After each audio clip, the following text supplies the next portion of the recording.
ये मनुष्य जीवन बड़ा दुर्लभ है। जब जीव का भाग्योदय होता है, अनेक जन्मों के पुण्य प्रकट होते हैं और विशेष करके भगवान की कृपा होती है, तब ये मनुष्य जन्म मिलता है। बड़े भाग मानुष तन पावा। बड़े भाग्य के बाद भगवान की विशेष कृपा के परिणाम स्वरूप ये मानव जीवन प्राप्त होता है। आप विचार करो, मनुष्य बनने के लिए आपने कोई प्रयत्न किया था? कुछ याद है? आपने भगवान से कोई निवेदन किया हो, कोई एप्लीकेशन लिखा हो, ये भगवान हमको मनुष्य बनाना और भारत जैसे देश में पैदा करना और सनातन वैदिक संस्कृति का अनुपालन करने वाले पवित्र कुल में जन्म देना? क्या आपने ये सब ऑप्शन भगवान के सामने रखे थे? नहीं। फिर भी भगवान ने कृपा करके आपको यह दिव्य जीवन दिया। ये कितनी बड़ी करुणा है भगवान।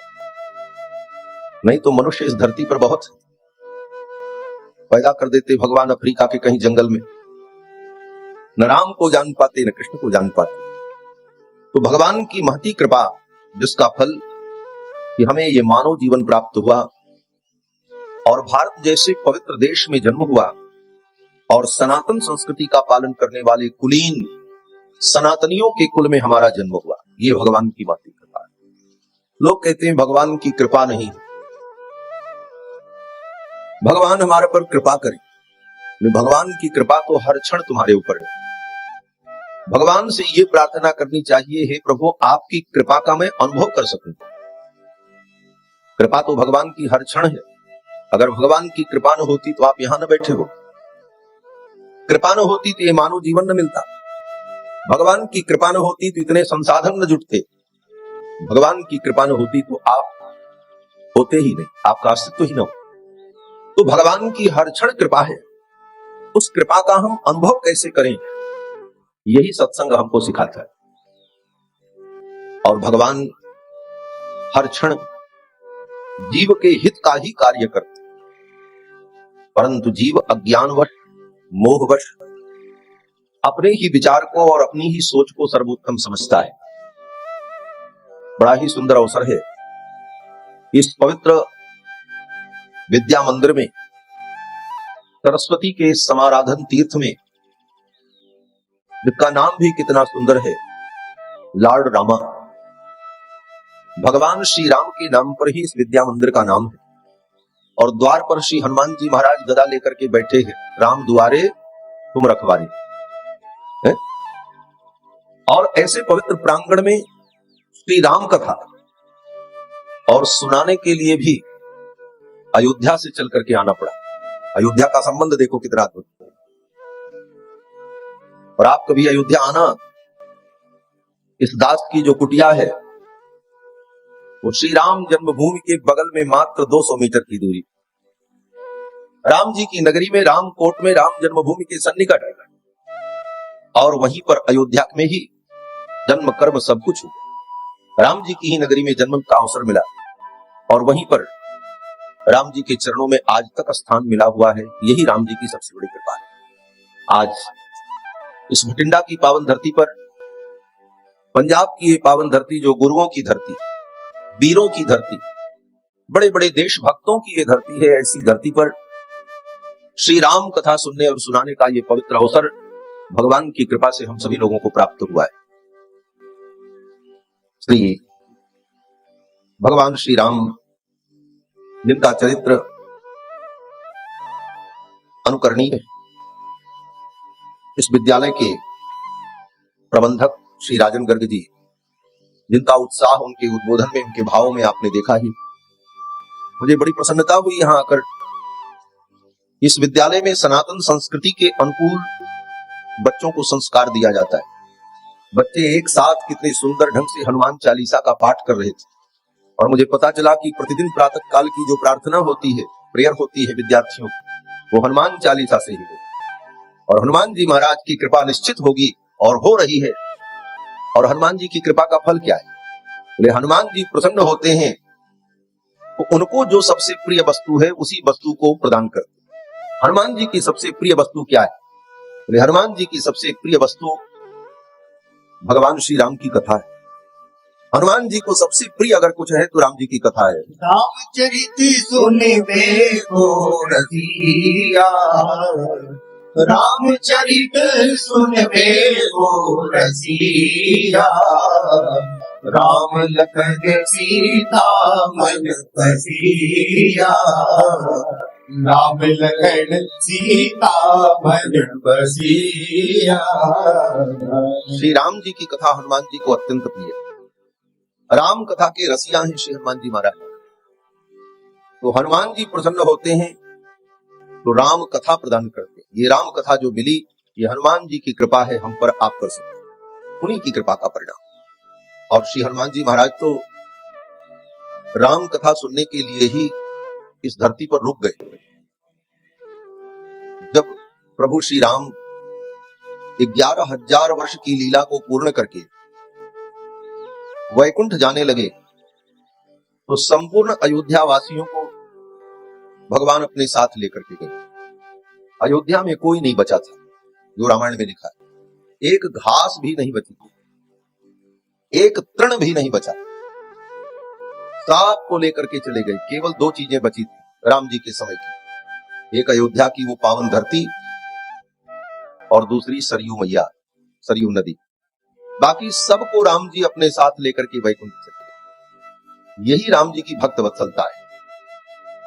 राम जी जिसको अपना मानते हैं उसको कभी अपने से अलग नहीं करते। अयोध्या वासियों के प्रति राम जी का इतना अपार प्रेम, राम जी स्वयं कहते हैं अयोध्या वासी मुझको अति प्रिय है और अति प्रिय को व्यक्ति छोड़ नहीं सकता, इसलिए राम जी सबको लेकर के चले गए महाराज। अति प्रिय मोहि यहाँ के वासी, अति प्रिय मोहि यहाँ के पासी, मम धाम दापुरी सुख रासी, मम धाम दापुरी सुख रासी। समस्त अयोध्या वासियों को लेकर राम जी वैकुंठ गए। जब जाने लगे तो राम जी ने घोषणा की, सब लोग तैयारी करो, अब वैकुंठ चलना है, यहाँ की लीला पूरी हो गई। तो हनुमान जी से भी कहा। तो हनुमान जी ने बड़ी विनम्रता से राम जी के चरणों में प्रणाम किया और कहा भगवान एक बात पूछें। प्रभु श्री राम ने कहा पूछो। हनुमान जी ने कहा प्रभु वैकुंठ तो हम चलेंगे आपके साथ, लेकिन आप ये बताओ कि वैकुंठ में आपकी कथा कै बजे से होती है, कथा का टाइम क्या है। भगवान मुस्कुराने लगे। भगवान ने कहा हनुमान वैकुंठ में हमारी कथा नहीं होती, वैकुंठ में तो हम होते हैं और जहां हम विद्यमान हैं वहां कथा की क्या आवश्यकता है। हनुमान जी ने कहा वैकुंठ में आपकी कथा नहीं होती। भगवान ने कहा नहीं। तो हनुमान जी ने कहा प्रभु क्षमा करना, मैं वैकुंठ नहीं जाऊंगा। वैकुंठ जाने से मना कर दिया हनुमान, रामायण पढ़ लेना। हनुमान जी ने कहा कि मैं वैकुंठ नहीं जाऊंगा। बोले क्यों? बोले वहां आपकी कथा सुनने को नहीं मिलेगी। बोले मुझसे ज्यादा मेरी कथा से प्रेम है तुमको। हनुमान जी ने कहा प्रभु आपसे भी प्रेम है और आपकी कथा से भी प्रेम, हमको तो दोनों चाहिए, आप भी मिलो आपकी कथा भी मिले। वैकुंठ में आप मिलोगे लेकिन आपकी कथा नहीं मिलेगी, और इस धरती पर मैं रहूंगा तो आपकी कथा मिलेगी, और जिसको कथा मिलती है उसको आप मिल जाते हो, इसलिए मैं तो यहीं रहूंगा। और ये कह करके श्री हनुमान जी महाराज यहीं रुक गए। बाकी सबको भगवान अपने साथ ले गए। हनुमान जी से ज्यादा प्रिय कौन होगा भगवान का।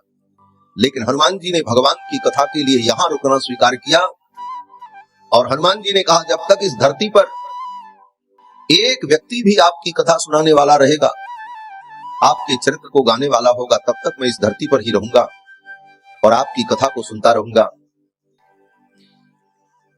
भगवान ने कहा तो एक काम करना, तुम यहीं रहो और कथा सुनो।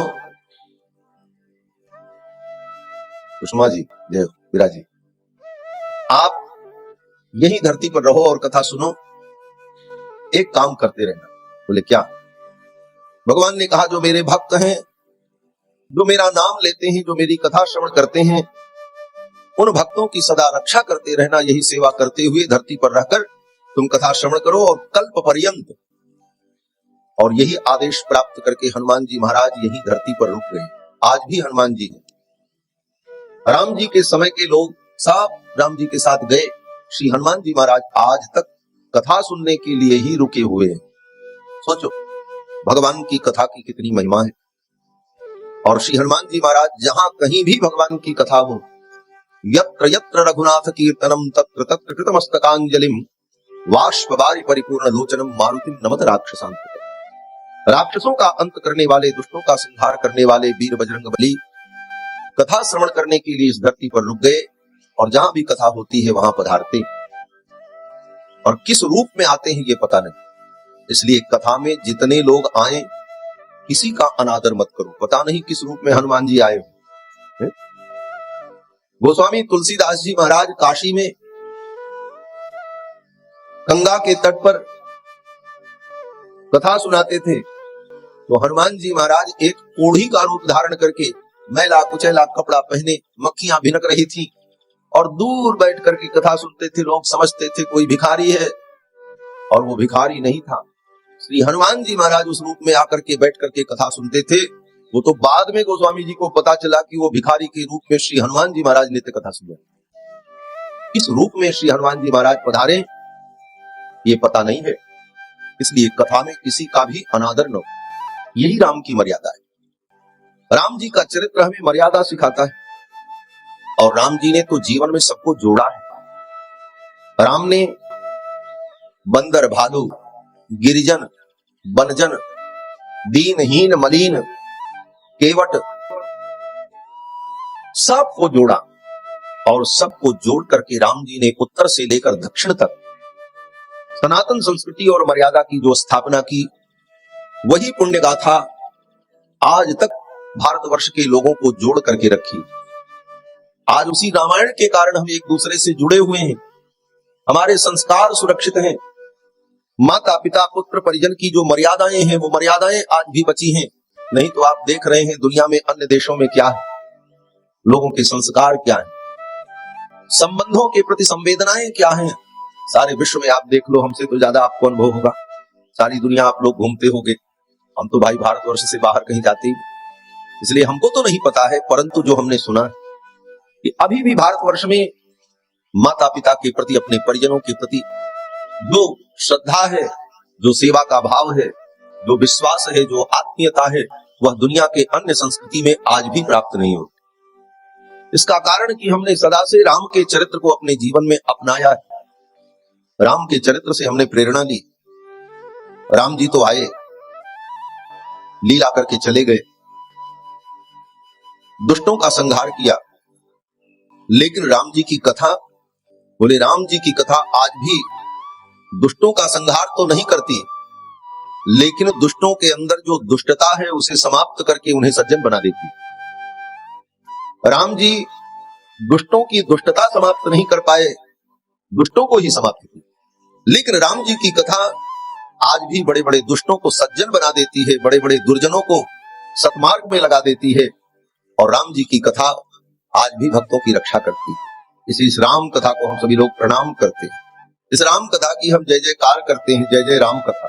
इसे श्रवण कर मिट जाती है जन्म जन्म की व्यथा। जन्म जन्म की व्यथा को अगर मिटाना है तो राम कथा श्रवण करनी। श्री राम कथा के महान प्रस्तोता महर्षि वाल्मीकि, जिनके द्वारा रामायण की रचना हुई। रामायण के रचनाकार महर्षि वाल्मीकि, और रामायण की रचना महर्षि वाल्मीकि ने उस समय की जब श्री राम जी अयोध्या के सिंहासन पर विराजमान होकर के प्रजा का पालन कर रहे। दुनिया में राम जी से संबंधित जितने ग्रंथ हैं, जितनी कथाएं हैं, कवियों ने लिखा है, वो सब राम जी के अवतार के हजारों लाखों वर्ष बाद लिखा है। महर्षि वाल्मीकि ही एक ऐसे कवि हैं जिन्होंने राम जी के राज्य काल में रामायण की रचना की। उस समय राम जी अयोध्या में विराजमान थे, और रामायण लिखने के बाद इस रामायण को राम जी के पुत्र कुश और लव को पढ़ाया, और फिर कुश और लव ने इस रामायण को सर्वप्रथम भगवान श्री राम के दरबार में गाया, और जब कुश और लव ने रामायण को गाया तो सर्वप्रथम अयोध्या वासियों ने इस रामायण को सुना, और स्वयं राम जी ने भी सुना। दुनिया में यही एक ऐसी रामायण है जिस रामायण को स्वयं राम जी ने बैठ करके सुना है, जो आप सुनने जा रहे हैं। इस रामायण के प्रतिपाद्य भगवान हैं और इसके श्रोता भी भगवान हैं। भगवान श्री राम ने बैठकर धैर्य पूर्वक इस रामायण को श्रवण किया है। एक बात यहां पर महत्वपूर्ण यह भी है कि भगवान श्री राम मर्यादा पुरुषोत्तम है, और मर्यादा पुरुषोत्तम होकर अपना ही चरित्र बैठ करके सुन रहे, अपनी प्रशंसा, अपनी महिमा, अपना गुणगान कोई बुद्धिमान व्यक्ति, गंभीर व्यक्ति श्रवण नहीं करता है। और राम जी जैसे महापुरुष, साक्षात परमात्मा नारायण अपना चरित्र बैठ करके सुन रहे। ये एक प्रश्न है यहां पर। राम जी ने रामायण को सुना तो क्या राम जी की यही मर्यादा थी? इसका बड़ा सुंदर उत्तर दिया है महर्षि वाल्मीकि ने। महर्षि वाल्मीकि कहते हैं ये रामायण, नाम तो इसका रामायण है, लेकिन ये राम जी का चरित्र नहीं है। बोले तब? तो महर्षि वाल्मीकि कहते हैं कृत्स्नम रामायणम काव्यम सीतायाश्चरितम महत्। ये रामायण महाकाव्य सीता जी का महान चरित्र है। ये सीता जी का महान चरित्र है महर्षि वाल्मीकि कहते। बोले तो फिर राम जी की चर्चा क्यों आती है? बोले अब सीता जी के दुल्हा हैं राम जी, सीता जी के वर हैं, तो अब सीता जी की चर्चा आएगी तो राम जी की भी चर्चा करनी ही पड़ेगी, मजबूरी में करना पड़ेगा, न चाहो तब भी उनका नाम तो लेना ही पड़ेगा। लेकिन प्रधान रूप से तो ये किशोरी जी का चरित्र है, श्री जानकी जी का चरित्र है रामायण। धन्य है भारत की महिमा कि विश्व के आदि कवि महर्षि वाल्मीकि ने एक सती सावित्री, एक सती, एक पतिव्रता महान स्त्री, नारी नाम उत्तमा वधू, जो नारियों में सर्वोत्तम है, ऐसी सीता के चरित्र को केंद्र में रखकर काव्य की रचना की। और ये रामायण विश्व का प्रथम काव्य, इसके पहले धरती पर कोई काव्य नहीं था। ये प्रथम काव्य है रामायण, और इसके रचयिता महर्षि वाल्मीकि आदि कवि, पहले कवि, और इस धरती के पहले कवि ने पहले काव्य को बनाया। और उस काव्य को किसके लिए बनाया? बोले एक भारतीय नारी का क्या आदर्श है, एक भारतीय नारी की महिमा क्या है, यह बताने के लिए काव्य की रचना। आजकल कुछ विरोधी लोग, दुष्ट लोग, सनातन धर्म से द्वेष रखने वाले लोग कहते हैं सनातन धर्म में नारियों का बड़ा अपमान हुआ, नारियों के साथ अन्याय हुआ। अरे मूर्खों, नारी का जितना बड़ा सम्मान सनातन धर्म ने किया है उतना धरती के किसी समाज ने नहीं किया।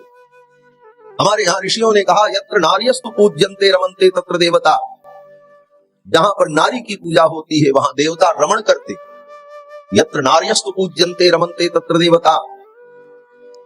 इसीलिए हमारे यहां नारी को देवी कहा कि किसी पुरुष के नाम के आगे देवता नहीं लगता है। चंद्र देवता, कृष्ण कुमार देवता, राजन देवता, देवता नाम पुरुषों के आगे नहीं लगता, लेकिन स्त्रियों के आगे। बोले गीता देवी, सीता देवी, राधा देवी, संध्या देवी, पूजा देवी। यत्र नार्यस्तु पूज्यन्ते रमन्ते तत्र देवता। तो हमारे भारत के महर्षियों ने और हमारी परंपराओं ने नारी को सदा सम्मान दिया है। और महर्षि वाल्मीकि ने तो सीता जी के सम्मान में, उनके यश कीर्ति के लिए ही रामायण जैसे महाकाव्य की रचना की। ये रामायण महाकाव्य 24,000 श्लोकों में निबद्ध है। भागवत की कथा तो आप लोग सुनते ही हैं। 18,000 श्लोक श्रीमद् भागवत महापुराण में, और श्रीमद् वाल्मीकि रामायण में 24,000 श्लोक। भागवत से भी 6,000 ज्यादा है। ऐसा महान काव्य 500 सर्गों में विभक्त, 7 कांडों में विभक्त। 24,000 श्लोक से परिपूर्ण ये काव्य विश्व का प्रथम काव्य है। महर्षि वाल्मीकि के द्वारा इसकी रचना हुई और प्रधान रूप से सीता जी के महान चरित्र को, सीता जी की निष्कलंकता को, उनके चरित्र की पवित्रता को समाज में स्थापित करने के लिए महर्षि ने रामायण की रचना की। कृत्स्नम रामायणम काव्यम सीतायाश्चरितम महत्। और सीता जी का जो महान चरित्र है, उस महान चरित्र में ही राम जी प्रतिष्ठित है। ये रामायण राम जी का घर है। रामायण शब्द का अर्थ क्या होता है, इस पर थोड़ा विचार करें। रामायण शब्द दो शब्दों के जोड़ से बना है। राम प्लस अयन, अयनम। राम और अयनम दोनों को मिला दे तो रामायणम ऐसा शब्द बनता है। इसका अर्थ हुआ रामस्य अयनम रामायणम। जो राम जी का अयन है, अयन माने घर, घर को कहते हैं अयन। तो ये राम जी का घर है। राम जी को ढूंढने हम कहां जाएं? कहते हैं देखो, किसी को ढूंढने आप कहां जाते हो? जहां वो रहता है उसका जो घर होता है वही पता आप ढूंढते हो। पता मिल जाए तो वो मिल जाए। तो किसी को भी ढूंढने के लिए, पाने के लिए, जाने के लिए उसके घर जाना पड़ता है और उसके घर का सही पता आपको मिल जाए तो वो व्यक्ति आपको मिल जाए। राम जी का घर क्या है? बोले रामायण। रामस्य अयनम रामायणम। राम जी इसी रामायण में रहते, इसलिए राम जी को खोजने के लिए किसी पहाड़, पर्वत और जंगल में जाने की जरूरत नहीं है। इसी रामायण में राम जी मिलेंगे। आज तक जिनको मिले हैं इसी रामायण से ही मिले। बड़े बड़े ज्ञानियों को, बड़े बड़े विद्वानों को, बड़े बड़े तपस्वियों को, बड़े बड़े महर्षियों को भी राम जी मिले तो कहां मिले? इसी रामायण से, और मिलते रहेंगे। आज भी राम जी को हम जानते हैं तो किस माध्यम से जानते हैं? राम जी को ना आपने देखा, ना आपके दादा ने देखा, ना परदादा ने देखा, ना लकड़ दादा ने देखा, किसी ने नहीं देखा। लेकिन राम जी को हम जानते हैं। कहीं भी उनका चित्रपट दिख जाए तो अरे ये तो राम जी। इतनी पहचान राम जी के प्रति। सीता जी का नाम आ जाए तो तुरंत अरे ये तो राम जी की प्रिया है। हनुमान जी दिख जाए, अरे ये तो राम जी के परम भक्त हैं। ये सब ज्ञान हमको कैसे मिला? न हनुमान जी को आपने देखा, न सीता जी को देखा, न राम जी को देखा। तब बोले इस रामायण से ही आज तक राम हमारे मन में प्रतिष्ठित, हमारे मन में, चित्त में राम जी विराजमान है। उसका माध्यम रामायण।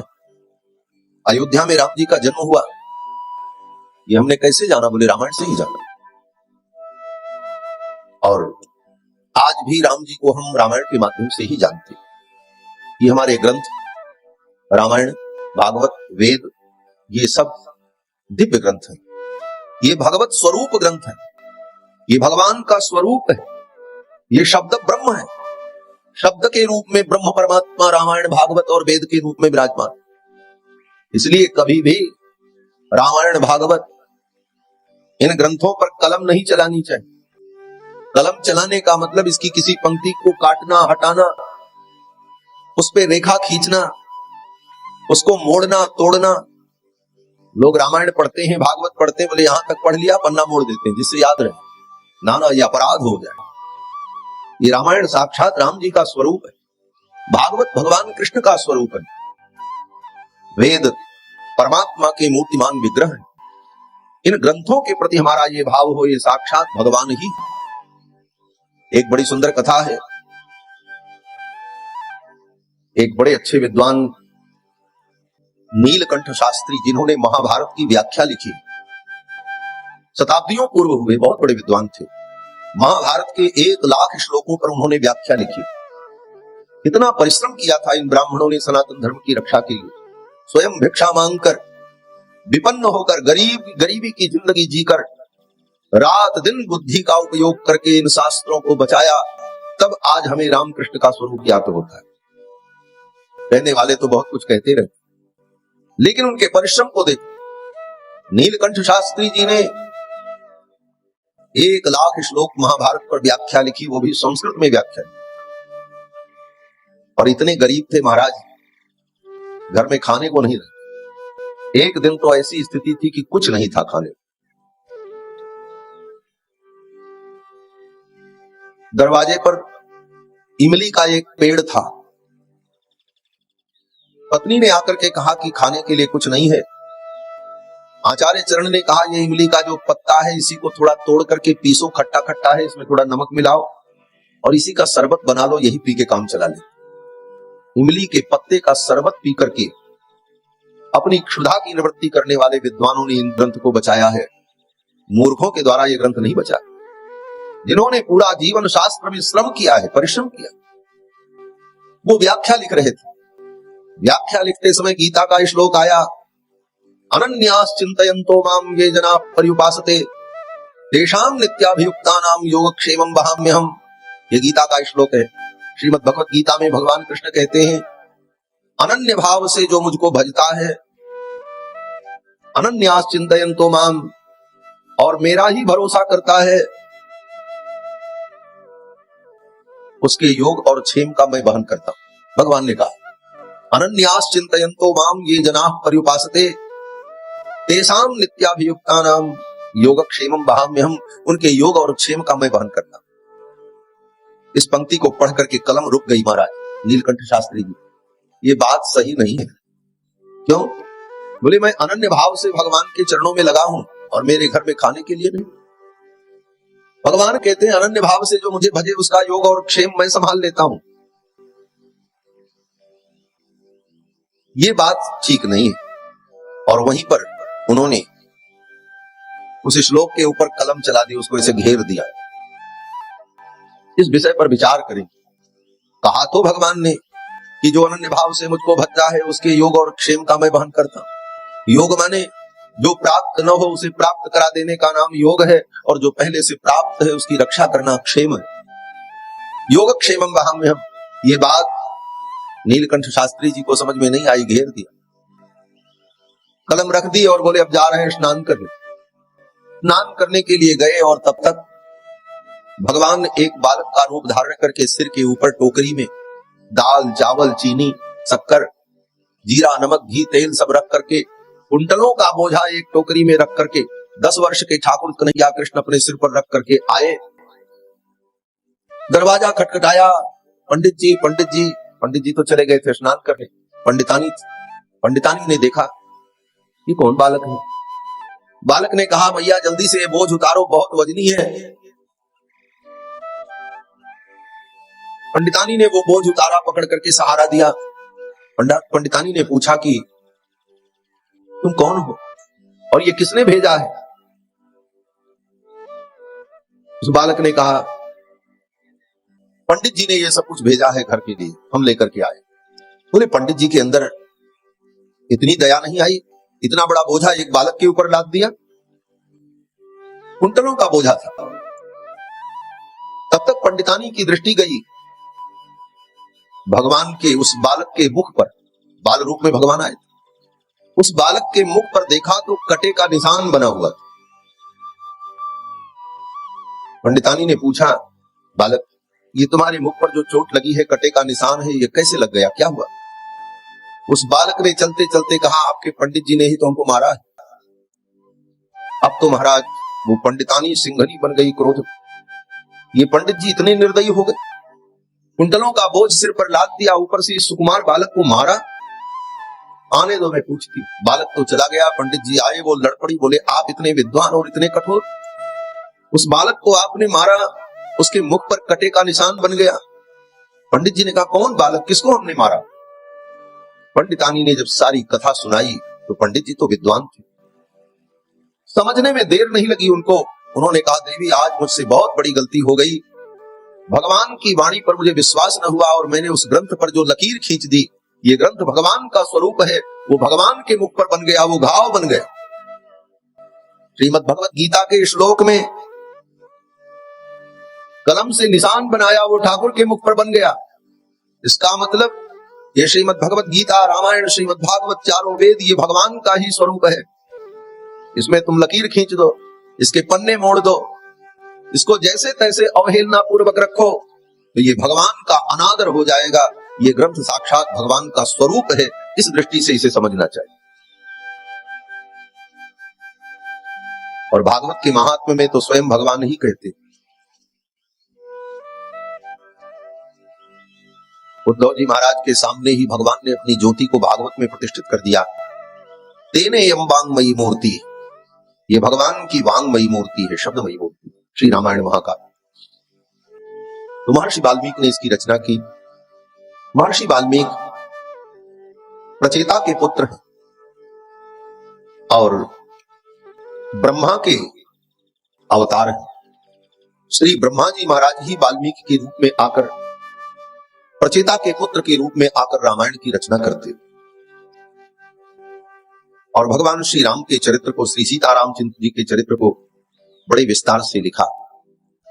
भगवान श्री राम परब्रह्म परमात्मा सच्चिदानंद, सगुण साकार रूप में ब्रह्म परमात्मा श्री राम के रूप में प्रकट होकर प्राणियों का कल्याण करते हैं, धर्म की स्थापना करते हैं। यद्यपि लोग कहते हैं कि भगवान निर्गुण निराकार है,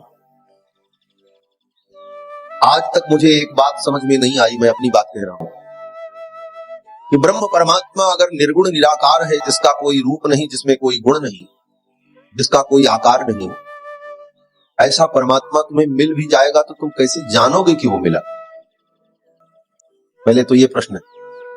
निर्गुण निराकार परमात्मा की प्राप्ति होने पर भी किस रूप में आप उसे जान पाओगे, कैसे जानो? कोई तरीका नहीं। और निर्गुण का मतलब जिसमें कोई गुण न हो, फिर तो वो तुम्हारे ऊपर दया भी नहीं करेगा, क्योंकि दया गुण है।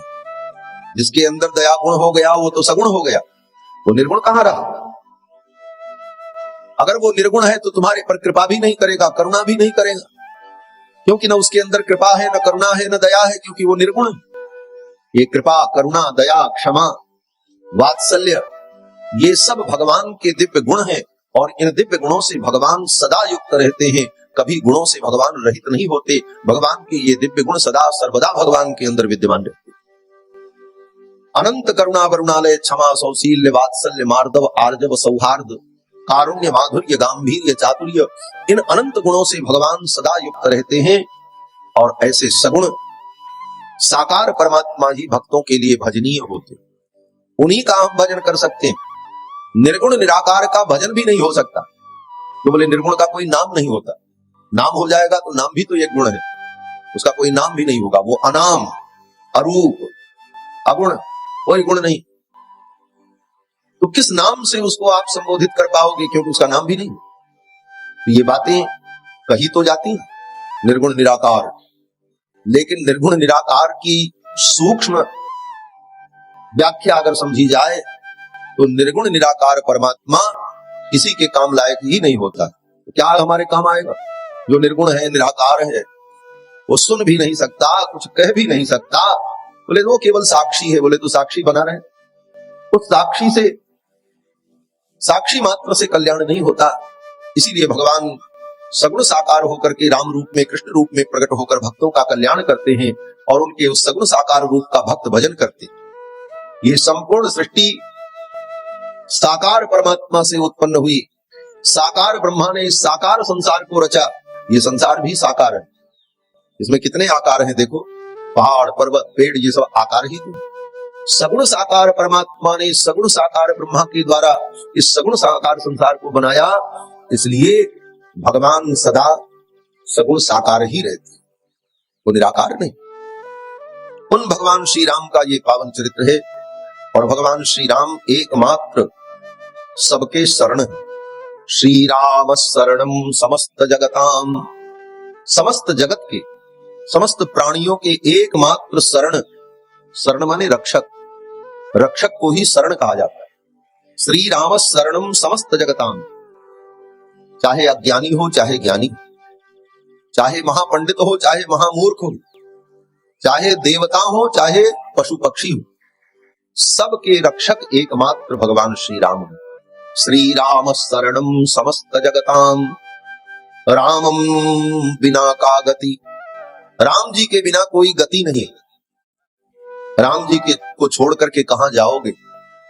जहां जाओगे तुम्हारी दुर्गति होगी, गति नहीं होगी। राम जी की शरण में आने पर ही सही गति हो। रामम बिना का गति, रामेण प्रतिहन्यते कलिमलम। और राम जी की चरण में आ गए, उनकी शरण में आ गए तो तुम्हारे जीवन का जो दोष है वो सब दोष समाप्त हो जाए। रामेण प्रतिहन्यते कलिमलम रामाय कार्यं नमः। ऐसे राम जी को हम प्रणाम करते हैं, रामाय कार्यं नमः। राम जी इतने सरल हैं कि प्रणाम करने मात्र से प्रसन्न हो जाते। और देवताओं की तो पूजा करो, इतने इतने नियम करो, तब जाकर के वो प्रसन्न होंगे, और दोबारा अगर उनकी पूजा नहीं की तो फिर नाराज भी हो जाएंगे। भागवत की कथा में आपने सुना होगा, प्रतिवर्ष ब्रजवासी इंद्र की पूजा करते थे, 56 भोग अर्पित करते थे, लेकिन एक साल उन्होंने पूजा नहीं की तो इंद्र नाराज हुए। वर्षों की गई पूजा को भुला दिया, और एक बार पूजा नहीं की तो इंद्र नाराज हो गए, और ब्रजमंडल को नष्ट करने के लिए सांवर्तक नाम की मेघमालाओं को बुला करके कहा वर्षा करो, ब्रजमंडल नष्ट हो जाए। लेकिन भगवान का स्वभाव है, कोई श्रद्धा से प्रणाम कर ले, इतने मात्र से राम जी प्रसन्न हो जाते। ये राम जी का स्वभाव है, केवल प्रणाम मात्र से राम जी प्रसन्न हो जाते। रामाय कार्यं नमः। जब विभीषण जी भगवान की शरण में आए, प्रसंग आएगा, और देखो कथा को बड़ी ही गंभीरता से और धैर्य से जब आप सुनेंगे तब एक एक बात समझ में आएगी। विभीषण जी महाराज जब राम जी की शरण में आए तो सुग्रीव जी ने बड़ा विरोध किया। सुग्रीव जी ने कहा प्रभु, रावण का भाई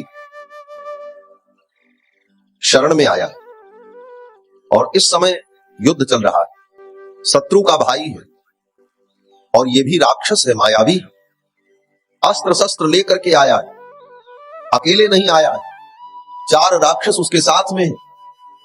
अंतरिक्षगत श्रीमान चतुर्भिः सह राक्षसैः।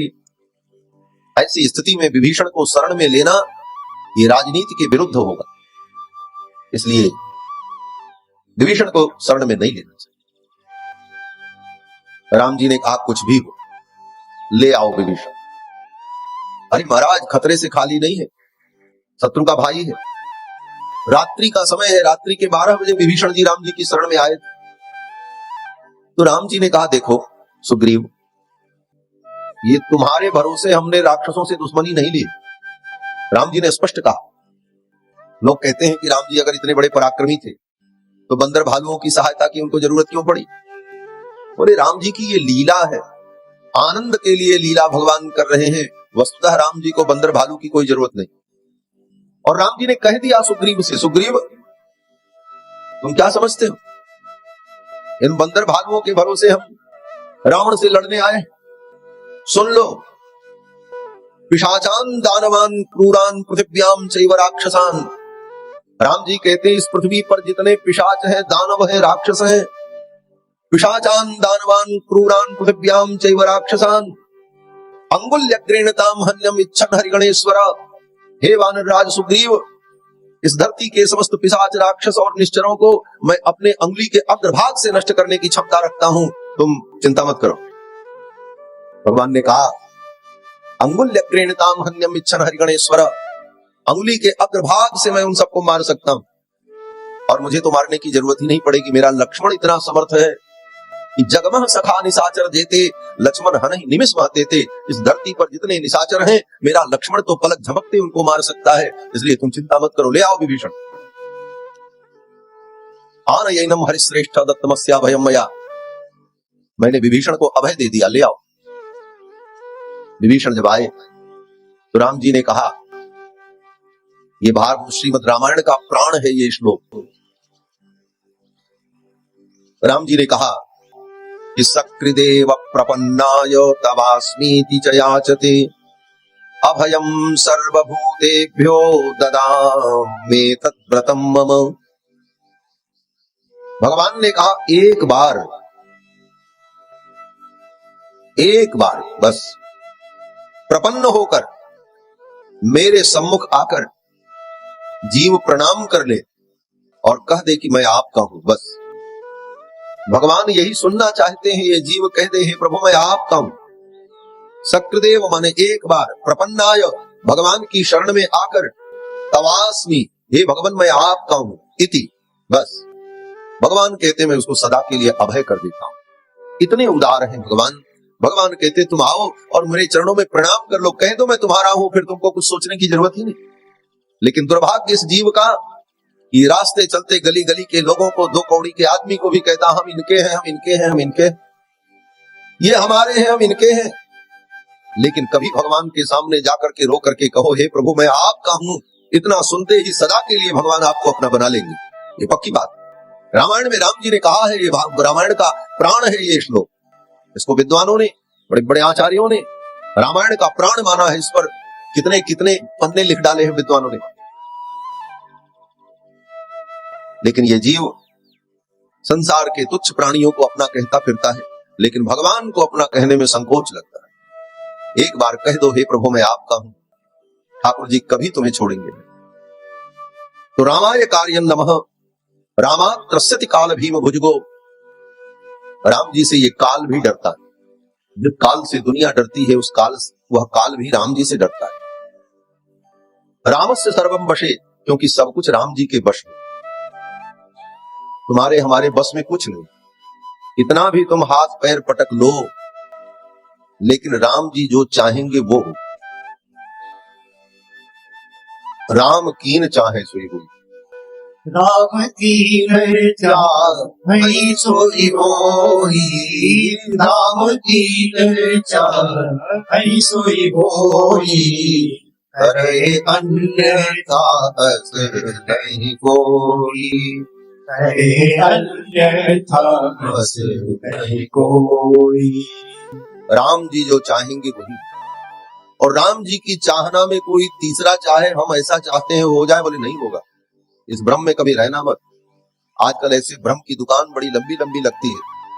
मैं बहुत स्पष्ट कहता हूं और शास्त्र के अनुसार कहता हूं, हमको कोई स्वार्थ नहीं है आपसे। सत्य का आपको बोध हो और अपने सनातन धर्म के स्वरूप को समझो, यही एक स्वार्थ है बस, और कोई स्वार्थ। बंधुओं, राम जी जो चाहेंगे वही होगा। राम जी के उस विधान में इतना भी बदलने और परिवर्तन करने का सामर्थ्य ब्रह्मा में भी नहीं है। इस धरती पे रहने वालों की तो बात ही क्या। लोग बन जाते हैं कि हम तुम्हारा सब कुछ ठीक कर देंगे, और लोग उस भ्रम में पड़कर सोचते हैं हाँ शायद सब ठीक हो जाए। विचार करो, राम जी के बनाए हुए विधान का परिवर्तन कोई कर सकता है? किसी में है शक्ति? राम जी के बनाए हुए विधान में परिवर्तन करने का सामर्थ्य किसी के अंदर नहीं है। भले बड़ी बड़ी दुकान लगा करके कोई बैठा रहे, राम जी के विधान में राम जी ही परिवर्तन कर सकते हैं, दूसरा कोई नहीं कर सकता। और राम जी, अब दूसरी बात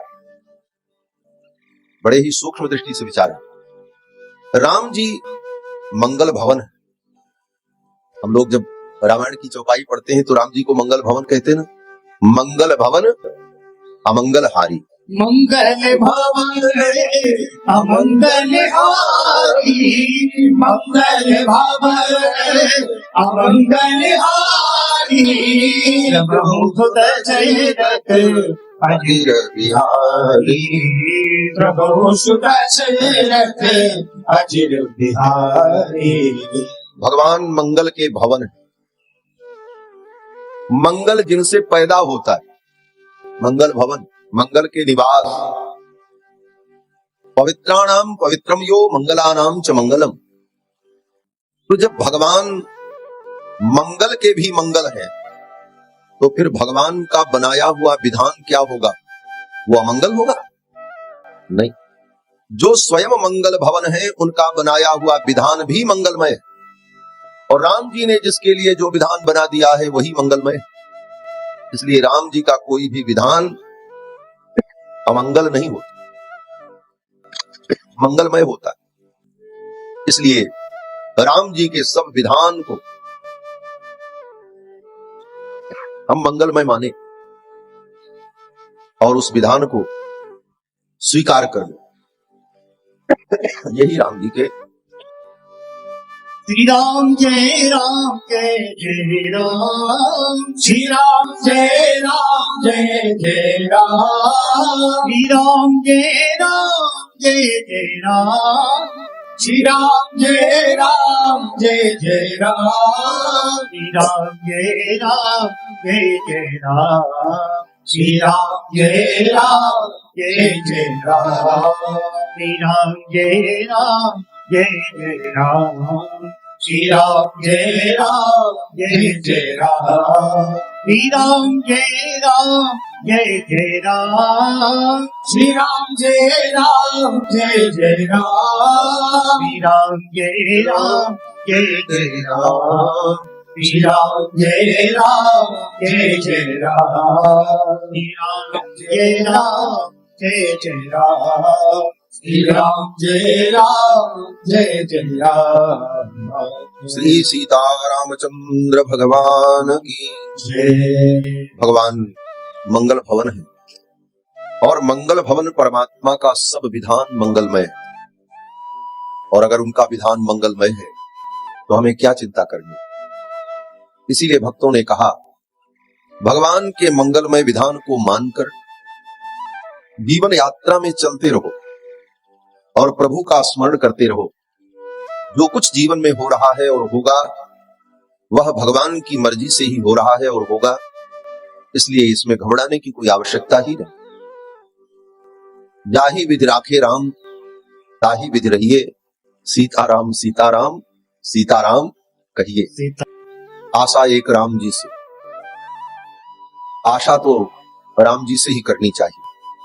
और संसार से निराशा हो जाए वही व्यक्ति सच्चा सुख अनुभव करता है। आशा ही परमम दुखम नैराश्यम परमम सुखम। संसार से जब तक आपको आशाएं हैं, लोगों से अपेक्षाएं हैं, तब तक आप दुखी हो। संसार से आपकी अपेक्षा ही न रह जाए, यही सुखी होने का सबसे बड़ा मंत्र है। तो किससे अपेक्षा हो? बोले राम जी से। आशा एक राम जी से, दूजी आशा छोड़। साधु संग राम रंग अंग अंग रंगिए, जाहि विधि राखे राम ताहि विधि रहिए।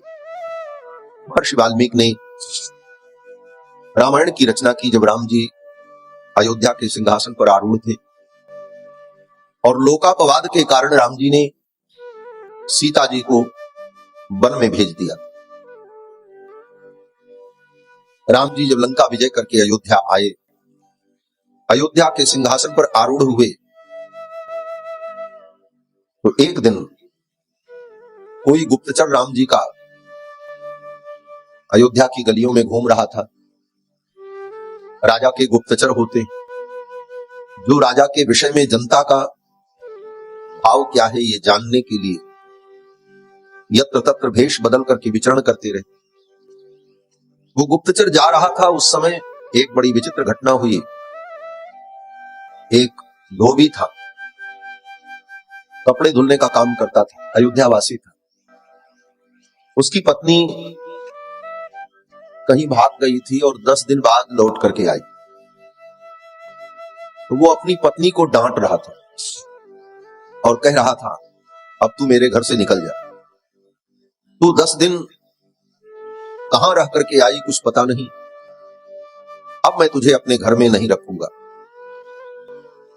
और ये कहते हुए उस धोबी ने कहा, तुमने मुझे राम समझ रखा है? दूसरे के घर में रहने वाली, रावण के घर में रहने वाली सीता को अपने घर में पुनः रख लिया? मैं राम नहीं। गुप्तचर ने जब ये सुना तो जाकर के भगवान श्री राम को बताया कि प्रजा के लोगों में ऐसी चर्चा है, यद्यपि सीता जी परम पवित्र है। सीता जी की अग्नि परीक्षा हुई थी और अग्नि परीक्षा के समय में अग्निदेव ने स्वयं कहा था कि हे राम, ये तुम्हारी सीता परम पवित्र है। और अग्नि देवता ने सीता जी की परम पवित्रता को बताया, परंतु अग्नि परीक्षा तो बंदरों ने देखी थी, राक्षसों ने देखी थी, अयोध्या वासियों ने तो देखी नहीं। ये घटना तो वहां युद्ध स्थल की थी। अयोध्या वासियों ने कभी देखा नहीं था। और उस अयोध्यावासी ने इस प्रकार का जब आक्षेप किया तो भगवान श्री राम ने विचार किया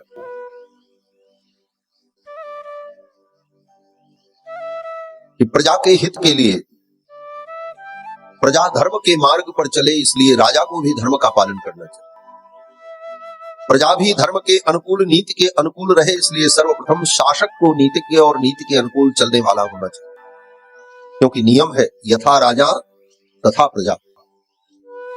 राम जी ने विचार किया, अगर मेरे चरित्र से गलत संदेश जा रहा है, इसका निराकरण मुझे करना चाहिए। और भगवान श्री राम ने लक्ष्मण को बुलाया और कहा, सीता को लेकर के जाओ और महर्षि वाल्मीकि के आश्रम में इन्हें पहुंचा दो। और जिस दिन की यह घटना है, उसके एक दिन पहले सीता जी ने भगवान से कहा भी था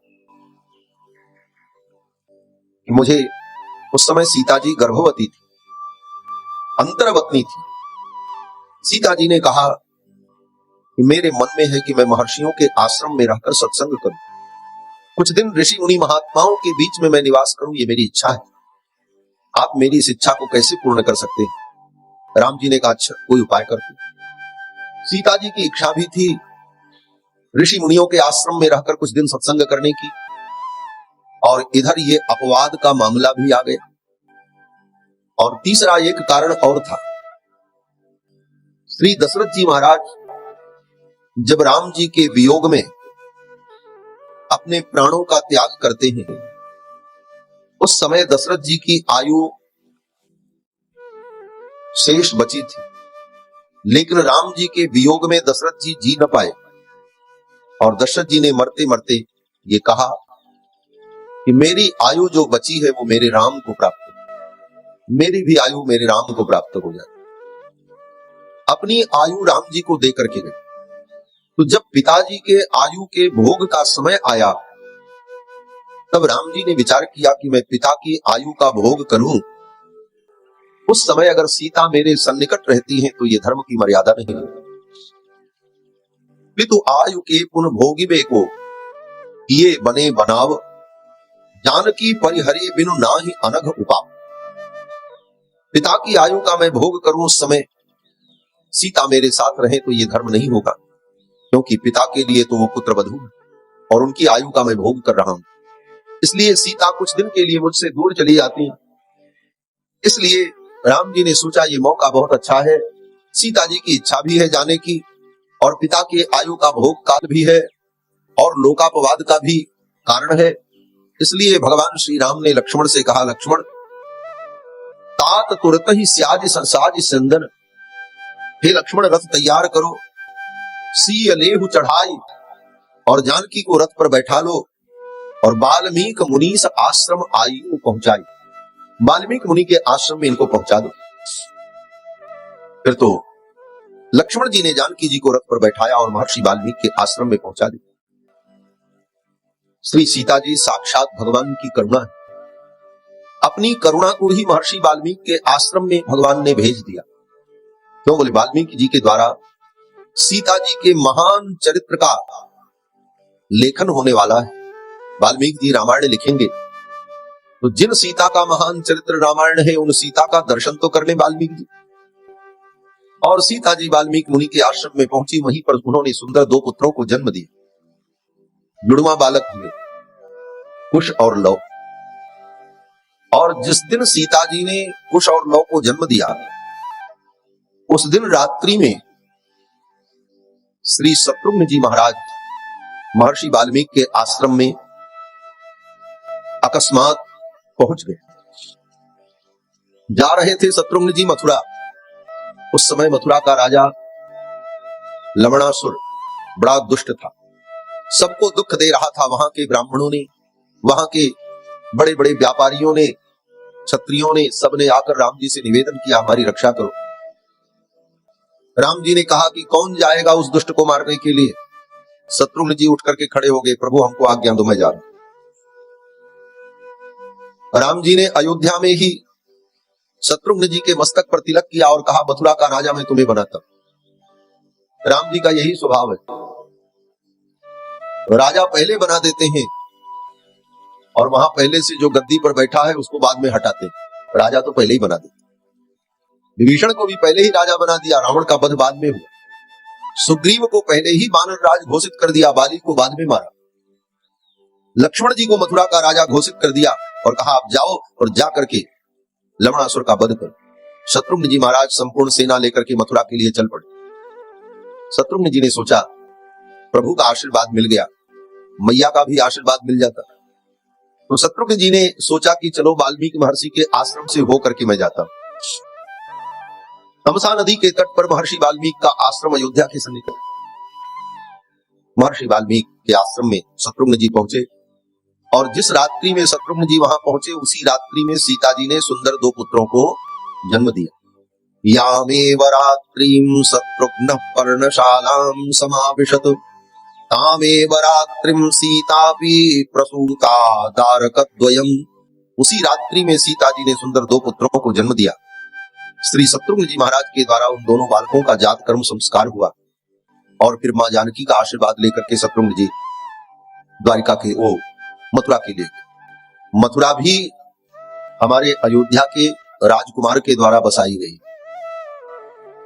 मैं तो कहता हूं मथुरा में वृंदावन में जो कुछ है वो सब अयोध्या का ही है। हाँ, वृंदावन के भक्त मिलते हैं तो कहते हैं महाराज हमारा वृंदावन। हमने कहा तुम्हारा वृंदावन कहाँ? ये तो हमारी अयोध्या का ही सब कुछ यहाँ है। यहाँ को मथुरा को बसाया किसने? बोले अयोध्या के राजकुमार शत्रुघ्न ने। मथुरा में जो जमुना जी बहती है वो जमुना कौन है? बोले सूर्य भगवान की पुत्री है। सूर्य वंश अयोध्या का वंश है, राम जी का वंश है। हमारे ही कुल की बेटी वहां विराजमान है। और भगवान श्री कृष्ण, बोले भगवान श्री कृष्ण भी कौन है? बोले राम जी ही वृंदावन में कृष्ण के रूप में प्रकट हुए। श्री वृंदावन में जो राधा रानी है वो कौन है? बोले वो वृषभान गोप की कन्या है। और वृषभान कौन है? बोले स्नेहा। कहते पुकारी भरते रहते।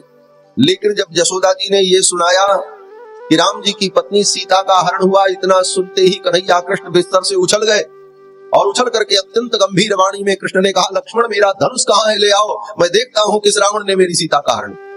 क्योंकि राम जी ही तो कृष्ण बने। त्रेता की उस घटना को सुनकर राम जी को अपने स्वरूप का स्मरण हो जाता है और भगवान कृष्ण कहते हैं लक्ष्मण मेरा धनुष लाओ, मैं देखता हूं मेरी सीता का किसने हरण किया है, अभी उस रावण का वध कर दूंगा। यशोदा रानी दौड़ करके कन्हैया को पकड़ लेती, ये क्या हो गया मेरे कन्हैया, और पकड़ करके हृदय से लगाया। कुछ क्षण बाद कन्हैया कृष्ण को लगा अरे ये तो द्वापर युग की लीला है और मैं तो त्रेता युग की लीला में भाव विभोर हो गया। फिर कन्हैया कृष्ण शांत हो गए। फिर कहा मैया आगे क्या हुआ? यशोदा रानी ने कहा इतने में तो इतना हो गया, अब आगे मैं क्या सुनाऊं, अब तू चुपचाप सो जा। कन्हैया सो गए। तो ब्रज में जो कुछ है सब अयोध्या से ही जुड़ा हुआ। महाराज शत्रुघ्न जी महाराज पहुंचे और उसी समय लवकुश का जन्म हुआ। धीरे धीरे दोनों भाई गुरुकुल में बड़े हुए।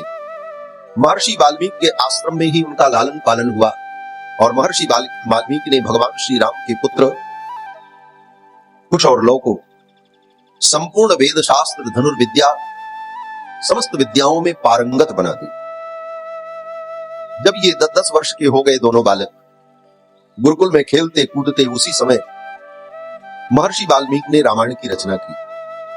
सीता जी वाल्मीकि महर्षि के आश्रम में। एक दिन महर्षि वाल्मीकि अपनी कुटिया में बैठे थे। उसी समय देवर्षि नारद का आगमन। तपस्वाध्याय निरतम तपस्वी वाग्विदाम्बरम नारदम परिपप्रच्छ वाल्मीकिर्मुनि पुंगवम। महर्षि वाल्मीकि के आश्रम में नारद जी का आगमन हुआ। यहीं से रामायण कथा शुरू होती। तपस्वाध्याय निरतम, तपस्या और स्वाध्याय में निरत रहने वाले, वाग विदाम्बरम विद्वानों में श्रेष्ठ, मुनि पुंगव देवर्षि नारद वाल्मीकि महर्षि के आश्रम में आए। नारद जी भगवान की प्रेरणा से भ्रमण करते रहते और इनके भ्रमण का एक ही उद्देश्य है, लोक का कल्याण। नारद जी जहां जाते हैं वहीं लोगों के कल्याण का मार्ग प्रशस्त करते हैं। नारद का मतलब ही होता है नारम ददातीति नारद। नारम माने ज्ञानम, जो ज्ञान को देते हैं, इसलिए उनका नाम नारद। कौन सा ज्ञान? बोले भगवान के विषय का जो ज्ञान करा देते हैं, भगवत कथा सुना करके, भगवान के चरित्र को सुना करके जो लोक का कल्याण करते हैं, इसलिए उनका नाम नारद। नारदो देव दर्शन। हमारी सनातन संस्कृति में कोई भी कथा शुरू होती है तो उसके मूल में नारद जी होते। श्रीमद् भागवत महापुराण में भी भक्ति महारानी का दर्शन किसको हुआ? बोले नारद जी को, महात्म्य में। फिर भक्ति महारानी और उनके पुत्र ज्ञान वैराग्य के कल्याण का उपाय किया नारद जी। वेद व्यास जी के मन में खेद था तो नारद जी ने ही वेद व्यास जी को भागवत सुनाई और कहा इसी का विस्तार करो, और फिर वेद व्यास जी ने 18,000 श्लोकों में भागवत लिखी। घर घर में सत्यनारायण भगवान की कथा होती है। सत्यनारायण कथा आपके घर में भी होती। सत्यनारायण भगवान की कथा की शुरुआत भी नारद जी से ही होती। एकदा नारदो योगी ऋषय सौनकादयः प्रपच्चर मुनयः सर्वे सूतम पौराणिकम खलु। यहीं से नारद जी महाराज की चर्चा से ही सत्यनारायण भगवान की कथा भी प्रारंभ होती। इस रामायण की कथा के प्रारंभ में भी देवर्षि नारद का आगमन होता है। तपस्वाध्याय निरतम तपस्वी वाग्विदाम्बरम नारदम परिपप्रच्छ वाल्मीकि मुनि पुंगवम। नारद मुनि महर्षि वाल्मीकि के आश्रम में आए। नारद जी के भ्रमण का केवल एक उद्देश्य है, लोक कल्याण। पर्यटन विविधान लोकान परानुग्रह कांक्षया। जीवों पर अनुग्रह करने के लिए नारद जी का भ्रमण होता है। नारद जी आए। देखो नारद जी की कितनी महिमा है कि इनके शिष्यों से और इनके द्वारा जिनका जिनका कल्याण हुआ, उनसे ये संपूर्ण सृष्टि भरी पड़ी। नारद जी के लाखों करोड़ों शिष्य होंगे, लेकिन नारद जी के 4 शिष्य ऐसे अद्भुत हैं जिनसे हमारी संस्कृति और हमारा ज्ञान विज्ञान पल्लवित और पुष्पित होता है। नारद जी के बहुत सारे शिष्यों का नाम मैं नहीं लूंगा, केवल 4 शिष्य नारद जी, उसमें भी 2 बुढ़े और 2 बच्चे। नारद जी का पहला बुढ़ा चेला कौन? बोले नारद जी का पहला बुढ़ा चेला महर्षि वाल्मीकि हैं, जिन्होंने 24,000 श्लोकों में रामायण लिखी, और जिस रामायण को पढ़ करके आज भी लोग राम के पद चिन्हों पर चल रहे। और राम जी को नारद जी का दूसरा बुढ़ा चेला वेद व्यास जी महाराज। जिन वेद व्यास जी ने 18 पुराण और महाभारत की रचना की, ये वेद व्यास जी भी नारद जी के शिष्य हैं। नारद जी के 2 शिष्यों ने, वाल्मीकि ने और वेद व्यास ने, जो लिखा, जो साहित्य, जो ज्ञान विज्ञान इस धरती को दिया, आज तक वैसा ज्ञान विज्ञान को इस धरती के प्राणियों को दे नहीं पाया। ये नारद जी की महिमा है। और नारद जी के 2 बच्चे शिष्य, एक ध्रुव जी महाराज, जिनकी कथा आपने भागवत में कभी सुनी होगी, जिन ध्रुव ने 5 महीने की कठिन तपस्या में भगवान का दर्शन प्राप्त कर लिया। और दूसरे नारद जी के बच्चा शिष्य जो है वो प्रहलाद जी, जिन प्रहलाद ने पिता के द्वारा किए गए सारे अत्याचार को सहन करते हुए भगवान की भक्ति की, और परिणाम बोले उन प्रहलाद के लिए खंभे से भगवान प्रकट हो गए नरसिंह के रूप में। ये नारद जी के शिष्य। सोचो, नारद जी के 2 शिष्य बुढ़े और 2 बच्चे, इनसे हमारी परंपरा और हमारी सनातन संस्कृति का ज्ञान विज्ञान भरा पड़ा। लेकिन बड़ा दुर्भाग्य है, ऐसे नारद जी को लोग कहते हैं कि नारद जी तो लड़ाई लगाने वाले। किसी के घर में कोई लड़ाई लगाते तो लोग कहते हैं इसने नारद का काम किया, कहते इसने नारद का काम किया। सच पूछो, नारद लड़ाई नहीं लगाते। नारद तो तुम्हारे संसार की लड़ाई मिटाने वाले। नारद जी की बात समझ लो तो तुम्हारे जीवन की लड़ाई मिट जाए। लेकिन नारद जैसे महात्मा को भी लोगों ने लड़ाई लगाने वाला बता दिया। और भगवान कल्याण करें उन फिल्म इंडस्ट्री वालों का, जो सीरियल भी बनाते हैं तो क्या दिखाते हैं? बोले नारद जी की चुटिया ऐसे खड़ी। नारद जी को जोकर बना दिया तुम, नारद जी को विदूषक बना दिया। दुर्भाग्य है। नारद जैसा महर्षि सनातन धर्म में उन्हीं की देखा देखी। अब तो ऐसी स्थिति है कि लोग अपने बच्चों का नाम तो रखते हैं विभिन्न नामों पर, लेकिन नारद जी के नाम पर कोई अपने बेटे का नारद नाम नहीं रखता। खाली इन दुष्टों के कहने के कारण नारद जी लड़ाई लगाते थे, नारद जी तो ऐसा करते थे। आज लोग अपने किसी बेटे का नाम नारद नहीं रखते, लेकिन रखना चाहिए।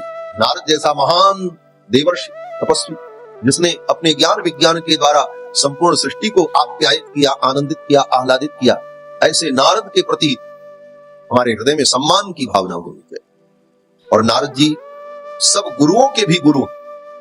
भाई जितने गुरु इस धरती पर पैदा हुए, ये तो गुरुओं की धरती है पंजाब।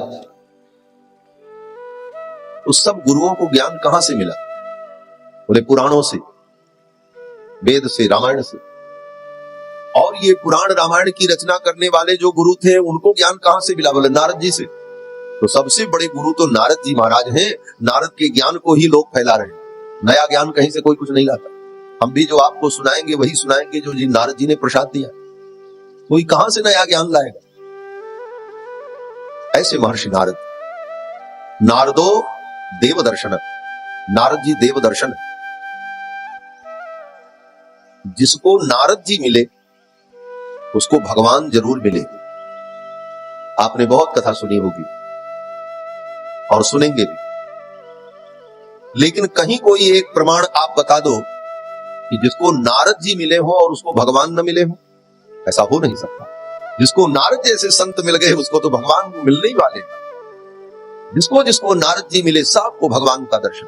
तो नारद जी का मिलने का मतलब ही है कि भगवान के मिलने का टोकन आपको मिल गया। अब भगवान का मिलना पक्का है अगर नारद जी मिले। ऐसे नारद जी पकड़। नारद जी आए, महर्षि वाल्मीकि ने उनके चरणों में प्रणाम किया, उनका पूजन किया अपने आश्रम में। और पूजन करने के बाद महर्षि वाल्मीकि ने नारद जी से सत्संग किया।